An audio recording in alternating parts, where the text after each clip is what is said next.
Exhibit D, George Sanderlin's account. On hearing the noise of a fight, Samuel Atwood came up to see what was the matter, and entering the alley heard the latter part of combat. And when the boys who had been fighting had dispersed, he met the 10 or 12 soldiers who had been fighting with them, rushing down the alley toward the square, and asked them if they intended to murder people.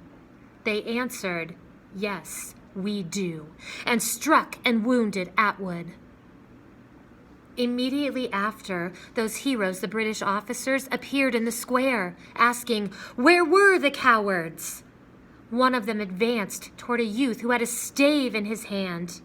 But the young man, seeing a person near him with a drawn sword, held up his stave in defiance, and they quietly passed by him up the little alley to King Street, where they attacked single and unarmed persons till they raised much clamor. 30 or 40 persons, mostly lads, being by this means gathered in King Street. Captain Preston, with a party of men with charged bayonets, came from the main guard to the commissioner's house. The soldiers pushing their bayonets, crying, "Make way!"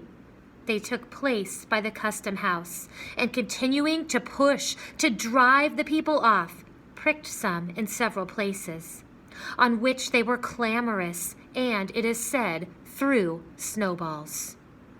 On this, the captain commanded them to fire, and more snowballs coming, he again said, "Fire! Be the consequences what it will." One soldier then fired, and a townsman with a cudgel struck him over the hands with such force that he dropped his firelock, and rushing forward aimed a blow at the captain's head, which grazed his hat and fell pretty heavy on his arm. However, the soldiers continued to fire successively till 7 or 8, or some say 11 guns were discharged.